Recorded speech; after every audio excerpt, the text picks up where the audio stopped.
दोस्तों, आपने देखा होगा कई बार जिन लोगों की परिवार में कोई खास अहमियत नहीं होती, जिन्हें परिवार कुछ खास नहीं समझता और जिनसे परिवार को कुछ खास उम्मीदें नहीं होती, वो परिवार का अटूट विश्वास बनकर उभरते हैं, वो परिवार का अभिमान बनते हैं। ये कहानी एक ऐसे ही लड़के की है और ये कहानी शुरू होती है बिहार से। एक ऐसा लड़का जो अपने 4 भाई बहनों के बीच में पढ़ने में सबसे नकारा समझा जाता था।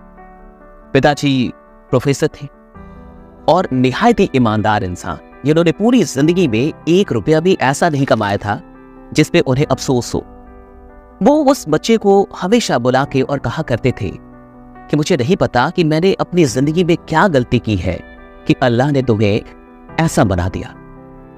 वो बच्चा पढ़ाई में सच में कुछ खास नहीं था और पूरे परिवार को इस बात की समझ थी कि ये पढ़ाई से कुछ बड़ा नहीं कर पाएगा। खैर, स्कूली शिक्षा की जो गाड़ी थी वो किसी भी प्रकार से आगे बढ़ी और धीरे धीरे वो बच्चा 10th में पहुंच गया। 10th बोर्ड का एग्जाम आने वाला था और वो सीबीएसई से पढ़ाई कर रहा था। बोर्ड के एग्जाम में वो अपीयर होता है और फिर आती है रिजल्ट की बारी। जिस दिन रिजल्ट आता है, रिजल्ट जानने के बाद पूरे परिवार में एक टेंशन का माहौल था। पूरी फैमिली चिंतित थी। लड़का फेल नहीं हुआ था, हाँ बस पास हुआ था। सिर्फ 45% नंबर थे और सीबीएसई से सिर्फ 45% नंबर होना, आप समझ सकते हैं कि यह सच में एक चिंता का विषय था। पिताजी प्रोफेसर थे, इसलिए उन्हें यह बात पता थी कि इतने नंबर से वो जिंदगी में कुछ खास आगे नहीं कर पाएगा और बहुत सारे रास्ते उसके लिए हमेशा के लिए बंद हो जाए। इसलिए उन्होंने अपने बच्चे को बुलाया और उसे समझाया कि देखो, इतने नंबर से तुम कहां जाओगे, इसलिए अच्छा होगा कि तुम दोबारा एग्जाम दो। वो बच्चा जिससे 45% आए थे, बाकी लोग भले ही टेंशन में थे, लेकिन वो अंदर अंदर बड़ा खुश था कि वो फेल नहीं हुआ और उससे 45% आ। खैर, पिताजी के बहुत बार समझाने के बाद, खुद मनाने के बाद वो बच्चा तैयार हुआ कि अगली बार यानी कि नेक्स्ट ईयर वो फिर से बोर्ड का एग्जाम देगा। होता बिल्कुल ऐसा ही है। वो थोड़ी सी तैयारी करता है और फिर अगले साल बोर्ड का एग्जाम देता है और फिर से रिजल्ट की बारी आती है और इस बार जो रिजल्ट आता है वो पूरे परिवार को खुश कर देता है।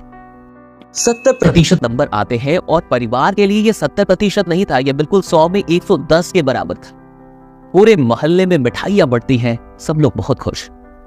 लेकिन पिताजी को ये बात मालूम थी कि आखिर इस बच्चे की क्षमता क्या है और ये आगे क्या कर सकता है। अब यहां से 2 लाइनें थी जो कि भारत में हमेशा बहुत ही आम तौर पे देखी जाती है। पहला कि मेडिकल की तरफ चल जाए लड़का, या तो फिर इंजीनियरिंग की तरफ चल जाए। मेडिकल ऐसे भी टफ चीज थी, इसलिए उसे आप हटा ही दे। बात आई इंजीनियरिंग की तो उनके वालिद को लगता था, उनके पिताजी को लगता था कि इंजीनियरिंग इससे नहीं होगी, ये बीच में ही छोड़ देगा। इसलिए वो एक दिन अपने बच्चे को बुलाते हैं और उससे कहते हैं कि देखो, मुझे ऐसा लगता है कि तुम इंजीनियरिंग नहीं कर पाओगे, तो अच्छा होगा कि तुम डिप्लोमा में एडमिशन करा, डिप्लोमा इंजीनियरिंग। और इससे ये होगा कि अगर तुम इसे पास कर जाते हो तो तुम्हें नौकरी भी मिल जाएगी। बच्चा क्या करता, बस उसने सुना और उसके हाथ में कुछ भी नहीं था। बिल्कुल उसकी स्थिति ऐसी थी कि मरता क्या नहीं करता। उसे हर्ट हुआ, उसका ईगो हर्ट हुआ, लेकिन उसने कुछ भी नहीं बोला और बिल्कुल शांति के साथ अपने पिता की जो भी बातें थी वो मान ली। वो डिप्लोमा के एंट्रेंस एग्जाम में बैठता है और बारी आती है रिजल्ट की। डिप्लोमा के इस एंट्रेंस एग्जाम में उसका पास ना होना सबको फिर से चिंतित करता है। वो पास नहीं होता और पिताजी इस बात से थोड़े से दुखित होते हैं। नाम उसका वेटिंग लिस्ट में चला जाता है, लेकिन पिताजी प्रोफेसर थे और किसी भी प्रकार से उसे ये मौका मिल जाता है कि उसका एडमिशन हो जाए और फाइनली वो डिप्लोमा करने चला जाता है। धीरे धीरे वो डिप्लोमा की पढ़ाई करता है, वहां से पास होता है और पास होने के बाद उसे नौकरी भी मिल जाती है। वो नौकरी करने लगता है और नौकरी करते हुए उसे 3 साल बीत जाते हैं। यहां से कहानी के अंदर एक टर्निंग पॉइंट आती है। जब 3 साल नौकरी को बीतते हैं, उसके बाद उस बच्चे को ऐसा लगता है कि मैंने अपनी जिंदगी में कुछ भी अभी तक नहीं किया है। उसे ऐसा लगने लगता है कि ना तो मैंने कोई बड़ा एग्जाम दिया, ना तो मैंने कुछ खास किया, मतलब मुझे जिंदगी जहां उठा के रख दी है मैं वहीं पे बैठा हुआ, यानी मैं कुछ कर ही नहीं रहा। और 3 साल के बाद जब बच्चे को ये महसूस होने लगता है तो वो लड़का अपने पिताजी को कॉल करता है और कॉल करके उनसे ये बातें कहता है, लेकिन उससे पहले वो ये तय कर चुका होता है कि उसे करना क्या है। वो सारे ऑप्शंस तलाशता है, इंजीनियरिंग और मेडिकल। वो जीवन के एक ऐसे स्टेज पे था जहां से इन दोनों का रास्ता बंद हो चुका था। अब उसके पास दो और ऑप्शन थे। पहला कि वो कैट का एग्जाम देके एमबीए करने चला जाए, या तो एक और ऑप्शन था, वो था यूपीएससी का। बिहार के युवाओं के खून में यूपीएससी है और बिहार के अंदर सिविल सेवाओं की परीक्षा अगर आप पास कर लेते हैं और आईएएस या आईपीएस बन जाते हैं तो एक अलग ही इज्जत है, एक अलग ही सम्मान है। वो बच्चा सोचता है कि मुझे सिविल सर्विसेज करना है और इतना कुछ सोचने के बाद, इरादा तय करने के बाद वो अपने वालिद को कॉल करता है और वो कॉल करके अपने पिताजी से ये बात कहता है कि मुझे यूपीएससी की तैयारी करनी है पिताजी, मैं सोच रहा हूं कि मैं सिविल सेवाओं के अंदर जाऊं। पिताजी को लगता है कि अभी तो मैं खुश हुआ था कि बेटा नौकरी कर रहा है, 3 साल हो गए हैं, यहां सेटल हुआ है, तो आगे की कुछ बात होगी, और ये क्या हो गया इसको। वो फिर से टेंशन में चले जाते हैं कि अभी थोड़ा खुश हुआ ही था, अभी थोड़ी राहत मिली ही थी कि ये क्या बात करने लगा। वो अपने बेटे से कहते हैं कि सुनो, मुझे लगता है कि तुम पे जॉब का अधिक स्ट्रेस है और तुम थोड़े थम चुके हो, तो एक काम करो, छुट्टी लेके घर आ जाओ कुछ दिनों की। लड़का बिल्कुल ऐसा ही करता है, छुट्टी लेके घर आ जाता है और जब वो घर पहुंचता है तो फिर से घर के अंदर ये बात चलती है कि नौकरी छोड़नी है और यूपीएससी की तैयारी करनी। पिताजी उससे पूछते हैं कि कहीं ऐसा तो नहीं है कि तुम्हारा कोई दोस्त यूपीएससी की तैयारी करने वाला है और तुम्हें ऐसा लग रहा है कि उसकी सोहबत में जाके तुम भी यूपीएससी निकाल लोगे। बच्चा कहता है कि नहीं पापा, ऐसी कोई बात नहीं है। फिर वो उसको बताते हैं कि तुम्हें अंदाजा भी है कि तुम किस एग्जाम की बात कर रहे हो, ये देश का सबसे कठिन एग्जाम है, तुम ये बात समझते हो। वो बच्चा कहता है कि हाँ, मैं ये बात समझ रहा हूं और फिर भी मेरा ये इरादा है कि मैं यूपीएससी की तैयारी करूं। ये सब कुछ देखने के बाद उसके पिताजी ये कहते हैं कि सुनो, तुमसे अधिक और सबसे अधिक इस दुनिया में मुझे खुशी होगी अगर सच में तुमने अपना इरादा बनाया है यूपीएससी करने का। लेकिन एक बात जान लो, कहीं ऐसा ना हो कि तुम जाओ तैयारी करने और 2 से 3 महीने के बाद तुम्हें ऐसा लगने लगे कि तुमसे ये नहीं होगा और फिर पता चले कि तुम ना इधर के रहे ना उधर के रहे, यानी नौकरी भी गई और फिर तुम्हें ऐसा लगे कि तैयारी भी नहीं हो पाएगी, तुमसे हो भी नहीं पाएगा। तो ये कंडीशन नहीं आनी चाहिए। बच्चे को सारी बातें समझ में आती है और वो फाइनली ये इरादा कर चुका होता है कि मुझे यूपीएससी की तैयारी ही करनी है। पिताजी राजी हो जाते हैं और वो फाइनली पहुंच जाता है अपनी सिविल सेवाओं की तैयारी की यात्रा शुरू करने। यात्रा शुरू होती है और वो बच्चा कहता है कि यहां से मैंने पढ़ना, लिखना, टेबल कुर्सी पे बैठना, ये सारी बेसिक चीजें सीखी। इससे पहले मुझे ये सारी चीजें भी ढंग से नहीं आती थी। तैयारी करता है और फिर बारी आती है पहले एग्जाम की और पहले एग्जाम में प्रीलिम्स में ही उसका रिजेक्शन हो जाता है, वो फेल हो जाता है। फिर वो दूसरी बार एग्जाम में बैठता है और इस बार वो प्रीलिम्स निकाल लेता है। घर वाले खुश होते हैं। मेंस की बारी आती है लेकिन मेंस में वो फेल हो जाता है। फिर तीसरी बार वो एग्जाम में बैठता है और इस बार भी वो प्रीलिम्स पास कर लेता है। फिर उससे मेंस में पहुंचता है। घर वालों को लगता है कि अब कुछ हो जाएगा, लेकिन इस बार भी वो मेंस में फेल हो जाता है। 3 बार फेल होने के बाद अब घर वालों के लिए भी एक टेंशन का विषय होता है और थोड़ा बहुत मनोबल हर इंसान का कहीं ना कहीं टूटता है। लेकिन इस लड़के में एक बात आ चुकी थी कि मुझे यूपीएससी करना है। उसी दौर में साहब फैजल, उनकी वीडियोस ये देखते थे और भी कई लोगों की जो यूपीएससी क्रैक करके फाइनली सफलता प्राप्त कर चुके थे।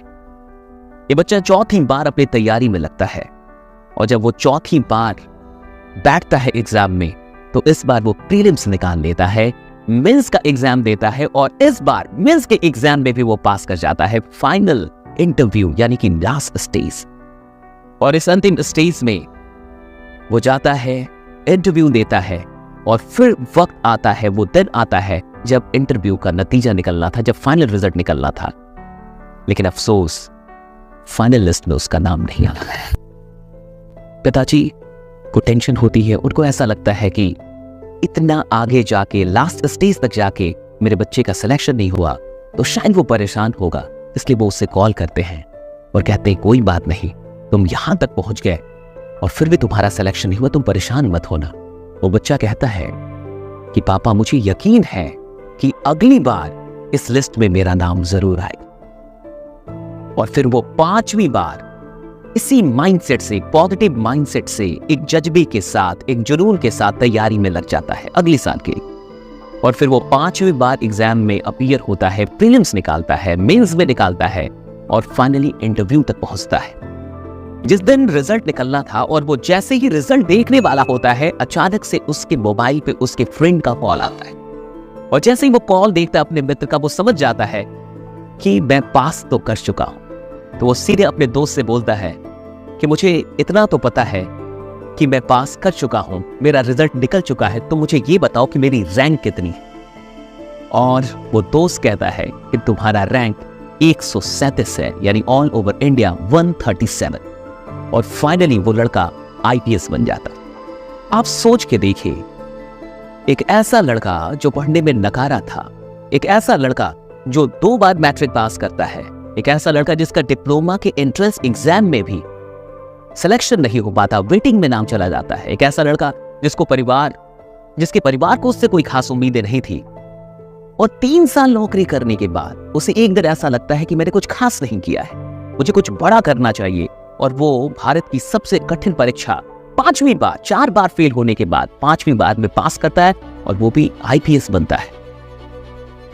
इस कहानी से एक शिक्षा मिलती है कि आप क्या है अभी मायने ये नहीं रखता, आपको क्या बनना है, और जो कुछ भी बनना है उसके लिए आपको विश्वास करना है। गौहर हसन आज एक प्रेरणा है। 2019 में उन्होंने ये परीक्षा पास की और आज गौहर हसन की कहानी, उनकी सफलता की कहानी लाखों बच्चों को प्रेरित कर रही है।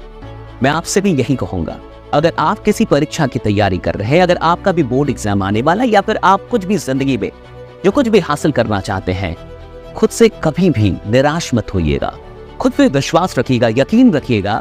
और एक बात समझिए, गौहर एक बहुत अच्छी बात बताते हैं कि उनके पिताजी ने कहा कि उर्दू सब्जेक्ट ले लो, और वो कहते हैं कि जब उन्होंने मुझे उर्दू का सलाह दिया तो उस समय मुझे उर्दू की स्पेलिंग भी नहीं आती थी, मुझे कुछ भी नहीं आता था, लेकिन बहुत वक्त लगा। वो कहते वक्त लगा, लेकिन एक दिन ऐसा आया कि ऑल ओवर इंडिया में उर्दू में सबसे अधिक मार्क्स उनके थे। इंसान अगर सीखने पे आ जाए, अगर इंसान सच में कमिटमेंट ले ले, तो कुछ भी सीख सकता है।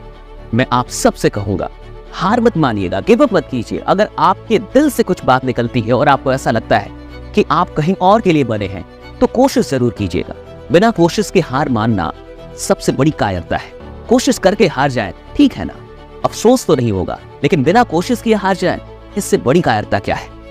ये वीडियो अगर आपको अच्छी लगी हो, ये कहानी अगर आपको सच में बढ़िया लगी हो और आपके दिल को ये कहानी छू गई हो, तो इस कहानी को हर उस स्टूडेंट तक पहुंचाइए, हर उस युवा तक पहुंचाइए जो सच में अपनी जिंदगी में अपने लक्ष्य के लिए प्रयास कर रहा है और कुछ बड़ा हासिल करना चाहता है। मैं आप सबसे कहूंगा कि आप खुद को कमजोर मत मानिएगा, आप कमाल के आदमी हैं। अगर आप ठान लें तो आप हर मुश्किल को आसान कर सकते हैं और आप किसी भी मंजिल को हासिल कर सकते हैं।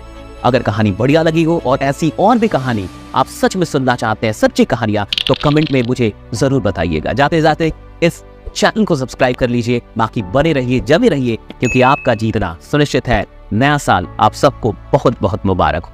Thank you so much.